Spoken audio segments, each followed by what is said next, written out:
Hello students, welcome back to my channel Conceptual Biology by Manish Sharma. Today we will discuss about the blood supply of brain और ये blood supply of brain के third video है और इस video के अंदर अपन discuss करेंगे जो सर्कल ऑफ विलस है इसके बारे में, सर्कल ऑफ विलस है उसके बारे में डिस्कस करेंगे और सर्कल ऑफ विलस का फॉर्मेशन कैसे होता है, सर्कल ऑफ विलस का स्ट्रक्चर किस टाइप का होता है, कैसे बनता है ये अपन इस वीडियो में डिस्कस करेंगे। ठीक है, तो बिना टाइम ख़राब किए हुए अपन वीडियो को स्टार्ट करते हैं। देखिए वीडियो का थोड़ा सा बेसिक इंट्रोडक्शन मैं आपको बता देता हूं, जो पिछली वीडियोस में अगर आपने देखी है तो और भी अच्छा है, अगर नहीं देखी है तो थोड़ा सा मैं बता देता हूं। अपन ने पिछली वीडियोस के अंदर कैरोटिड सिस्टम जो कि एंटीरियर साइड में है और पोस्टीरियर सिस्टम जो वर्टिब्रोबेसिलर सिस्टम है इसके बारे में स्टडी की थी और उसके बाद में अपन ने जो सबक्लेवियन आर्टरीज थी उनसे क्या निकाली थी, 2 वर्टिब्रल आर्टरीज निकाली थी और फिर बाद में जो लेफ्ट और राइट कॉमन कैरोटिड आर्टरी है यहाँ से अपन ने इंटरनल और एक्सटर्नल कॉमन जो इंटरनल और एक्सटर्नल कैरोटिड आर्टरीज थी उनको निकाला था। अब देखिए एक्सटर्नल कैरोटिड आर्टरी है उसकी सप्लाई अपन इस वीडियो में नहीं देखेंगे, अपन ब्रेन की ब्लड सप्लाई पढ़ रहे हैं तो ब्रेन की जो ब्लड सप्लाई वो इंटरनल कैरोटिड आर्टरी के द्वारा होती है। तो इंटरनल कैरोटिड आर्टरी को डिस्कस करेंगे अपन। ठीक है, तो देखिए इंटरनल कैरोटिड आर्टरी है वो क्या करती है, इंटरनल कैरोटिड आर्टरी यहाँ से आती है और यहाँ से आने के बाद में ये क्या करेगी, इस जो कि क्या है ये देखिए ये वाला एंटीरियर क्रेनियल फोसा है, यहाँ पे मिडल क्रेनियल फोसा है और यहाँ पे क्या है पोस्टीरियर क्रेनियल फोसा है। तो मिडल क्रेनियल फोसा से होते हुए इंटरनल कैरोटिड आर्टरी इसमें एंट्री करती है। अब मिडल क्रेनियल फोसा के अंदर क्या होता है, यहाँ पे कैरोटिड कैनाल होती है। अब जो कैरोटिड कैनाल है इसकी क्या होती है, इन्फीरियर ओपनिंग तो होती है पर इसकी सुपीरियर ओपनिंग नहीं होती है, जिसके कारण से क्या होगा कि ये इंटरनल कैरोटिड आर्टरी है इसको अंदर कोई जगह नहीं मिलेगी, जिसके कारण से क्या होगा ये इंटरनल कैरोटिड आर्टरी यहाँ से डाइवर्ट हो जाएगी और डाइवर्ट होने के बाद में ये फॉरवर्ड मूव करती है और एंटीरियर मूव करके और फिर बाद में यहाँ पे फोरामेन लेसिरम होता है।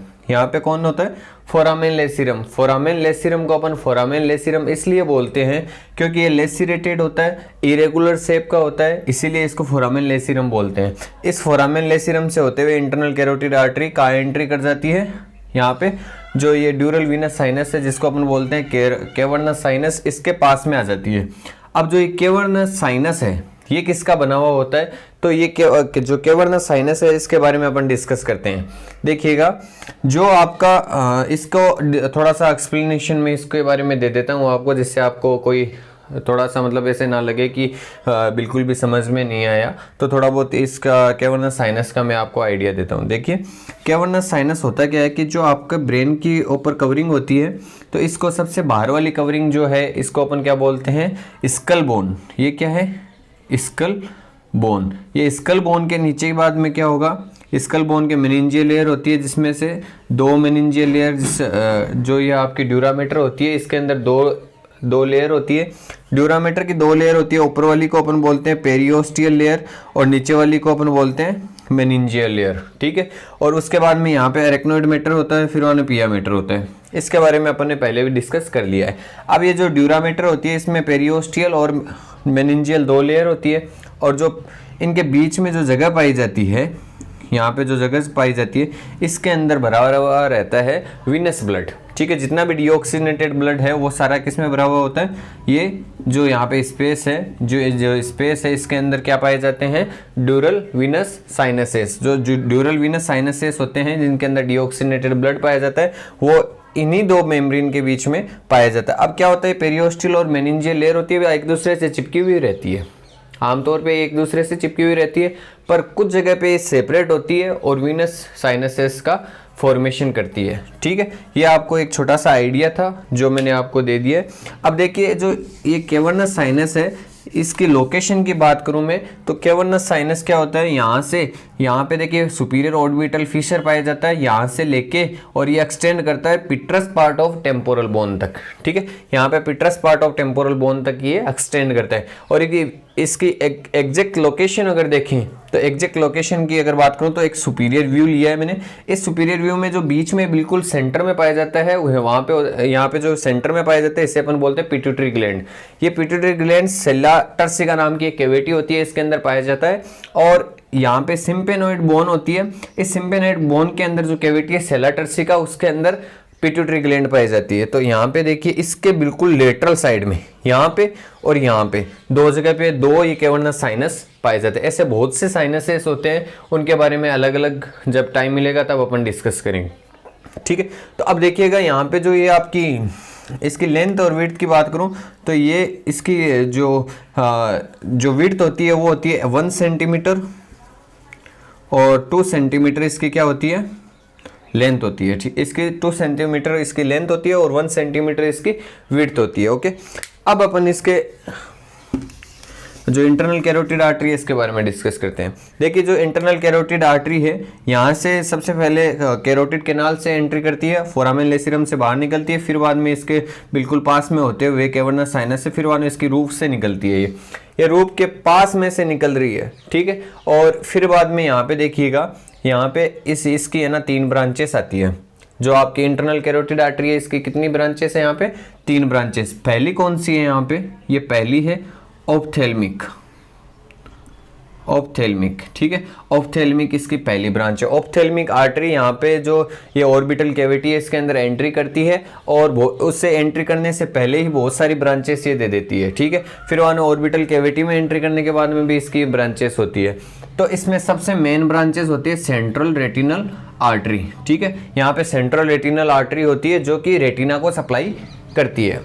अब देखिए ये मैं इस सेंट्रल रेटिनल आर्टरी के बारे में आपको क्यों बता रहा हूँ, क्योंकि कई बार क्या होता है कि जो आपका हार्ट है इसके वाल के अंदर कुछ थ्रोम्बाई पाए जाते हैं, कुछ थ्रोम्बाई बन जाते हैं और वो थ्रोम्बाई इस इंटरनल कैरोटिड आर्टरी से होते हुए ऑप्थेल्मिक आर्टरी में एंट्री कर जाते हैं। ऑप्थेल्मिक से फिर बाद में आपकी जो सेंट्रल रेटिनल आर्टरी है इसके अंदर ओक्लूजन क्रिएट कर देते हैं, ब्लॉकेज आ जाता है जिसके कारण से पर्सन को ब्लाइंडनेस हो जाती है, ठीक है। अब जो ये पहली ब्रांच है ये ऑप्थेल्मिक आर्टरी और दूसरी ब्रांच है, यहाँ पे दूसरी ब्रांच है, ये है पोस्टीरियर कम्युनिकेटिंग आर्टरी, ठीक है। पोस्टीरियर कम्युनिकेटिंग आर्टरी, ये जो पोस्टीरियर कम्युनिकेटिंग आर्टरी इसके बारे में बाद में डिस्कस करेंगे अपन। यहाँ पे देखिए एक और ब्रांच इससे निकल रही है, ये पहली ब्रांच होगी, ये दूसरी ब्रांच होगी, तीसरी ब्रांच है anterior choroidal artery, anterior choroidal artery. देखिए वर्ड पे गौर कीजिएगा, ये है कोरोइडल आर्टरी, ठीक है। एंटीरियर कोरोइडल आर्टरी, इसको एंटीरियर कोरोइडल आर्टरी कहने के पीछे 2 रीजन है। पहला रीजन ये है कि ये जो पोस्टीरियर सिस्टम है इससे एंटीरियर है, क्योंकि एंटीरियर सिस्टम से आ रही है इसलिए इसको एंटीरियर कोरोइडल आर्टरी बोलते हैं। जबकि ये जा पीछे रही है, पोस्टीरियर जा रही है, फिर भी इसका नाम क्या है, एंटीरियर कोरोइडल आर्टरी। दूसरा रीजन ये है कि यहाँ से कुछ पोस्टीरियर कोरोइडल आर्टरी निकलती है, तो उससे ये क्या है, एंटीरियर, इसलिए इसको एंटीरियर कोरोइडल आर्टरी बोलते हैं। अब देखिए एंटीरियर कोरोइडल आर्टरी किसको सप्लाई करती है, लेटरल वेंट्रिकल और जो आपका लेटरल वेंट्रिकल और थर्ड वेंट्रिकल है, इसको सप्लाई कौन करता है, एंटीरियर कोरोइडल आर्टरी। ये इसकी 3 ब्रांचेस है। चौथी और 5वीं इसके टर्मिनल ब्रांचेस है। जो इंटरनल कैरोटिड आर्टरी है इसकी टर्मिनल ब्रांचेस है। पहली कौन सी है, जो लेटरल साइड में सप्लाई करती है, उसको अपन बोलते हैं मिडल सेरिब्रल आर्टरी। ये मिडल सेरिब्रल आर्टरी है। यहाँ पे भी देखिए मिडल सेरिब्रल आर्टरी है।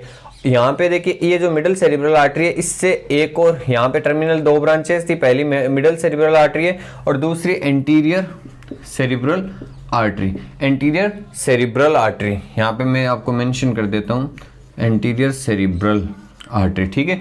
ये एंटीरियर सेरिब्रल आर्टरी है।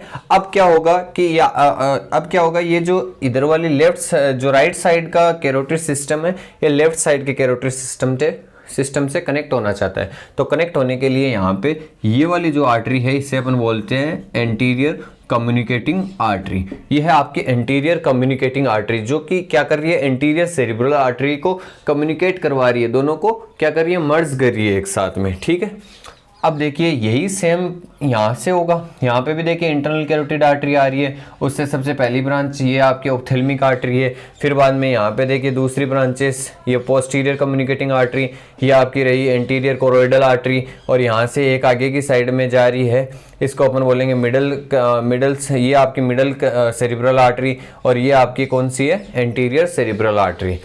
अब ये आपको अगर समझ में आ गया है तो देखिए पोस्टीरियर सिस्टम को भी अपन थोड़ा यहाँ पे समझ लेते हैं। देखिए सबसे पहले पिछली वीडियो में मैंने आपको बताया था कि वर्टिब्रल आर्टरीज जो कि कहाँ से ओरिजिनेट हो रही है, सब जो आपकी ये सबक्लेवियन आर्टरी थी राइट और लेफ्ट, यहाँ से वर्टिब्रल आर्टरी लेफ्ट और राइट वर्टिब्रल आर्टरी ओरिजिनेट हो रही थी। ये दोनों यहाँ पे पोंटोमेडुलरी जंक्शन, जो पोंटोमेडुलरी जंक्शन है यहाँ पे क्या होती है, इस पोंटोमेडुलरी जंक्शन पे एक दूसरे से मर्ज हो जाती है और बेसिलर आर्टरी का फॉर्मेशन कर देती है। अब जो बेसिलर आर्टरी है इसकी दो टर्मिनल ब्रांचेस होती है, पहली कौन सी है, पोस्टीरियर सेरिब्रल आर्टरी, दूसरी भी पोस्टीरियर सेरिब्रल आर्टरी। ये दो पोस्टीरियर सेरिब्रल आर्टरी से ये यहाँ पे टर्मिनेट हो जाती है। अब जो एंटीरियर सिस्टम है वो क्या होता है, पोस्टीरियर सिस्टम के साथ में कम्युनिकेट करना चाहता है, और कम्युनिकेट किससे द्वारा करता है, पोस्टीरियर कम्युनिकेटिंग आर्टरी के द्वारा कम्युनिकेट करता है। ठीक है, ये पोस्टीरियर कम्युनिकेटिंग आर्टरी है। अब इसी को अपन जो सर्कल ऑफ विलस बोलते हैं, जो कि देखिए यहाँ पे एक रिंग बन चुकी है, यहाँ पे ये देखिए एक रिंग बन चुकी है। ये जो रिंग बन चुकी है एक राउंड शेप की, इसे अपन बोलते हैं सर्कल ऑफ विलस। इस सर्कल ऑफ विलस को जब अपन ऊपर से देखते हैं, सुपीरियर व्यू देखते हैं, तब ये कुछ इस तरह का दिखाई देता है। ये पर्सन का नोज है, यहाँ पे देखिए दोनों ईयर है, यहाँ पे फोरामेन मैग्नम बना रखा है। ठीक है, फोरामेन मैग्नम से आपको पता है कौन सी चीज पास होती है, स्पाइनल कॉर्ड। ठीक है, अब देखिए स्पाइनल कॉर्ड जहाँ से पास होती है वहीं से वर्टिब्रल आर्टरी एंट्री करती है। अब जो वर्टिब्रल आर्टरी है यहाँ पे मर्ज होकर बेसिलर आर्टरी का फॉर्मेशन कर देती है। बेसिलर के दो इसकी ब्रांचेज है, पोस्टीरियर सेरिब्रल आर्टरी। अब यहाँ पे देखिए इंटरनल कैरोटिड आर्टरी शो की हुई है, जो राउंड सा सर्कल बना रखा है, यह है इंटरनल कैरोटिड आर्टरी। अब इस इंटरनल कैरोटिड आर्टरी की बहुत सारी ब्रांचेस जो यहाँ पे नहीं दिखा रखी है, उनको सर्कल ऑफ विलस जब अपन डायग्राम बनाते हैं तो उसमें शो नहीं करते हैं। जैसे कि ये आपकी कोरोइडल आर्टरी है, ऑप्थेल्मिक आर्टरी है, ये यहाँ पे शो नहीं की हुई है। तो देखिए यहाँ पे कौन सी शो की हुई है, मिडल सेरिब्रल आर्टरी, और यहाँ पे एंटीरियर सेरिब्रल आर्टरी, और ये एंटीरियर कम्युनिकेटिंग आर्टरी शो कर रखी है। और यहाँ पे देखिए ये आपकी सेम ही है, यहाँ से भी बिल्कुल ये आपकी मिडल सेरिब्रल आर्टरी, जो कि लेटरल साइड में से लेटरल साइड में क्या करेगी, सप्लाई करेगी। यही चीज़ आपको, ये आपकी जो रिंग दिखाई दे रही है, इसी अपन बोलते हैं सर्कल ऑफ विलस। अब अपन डिटेल में देखेंगे सर्कल ऑफ विलस को नेक्स्ट वीडियो में। Okay, thank you for watching this.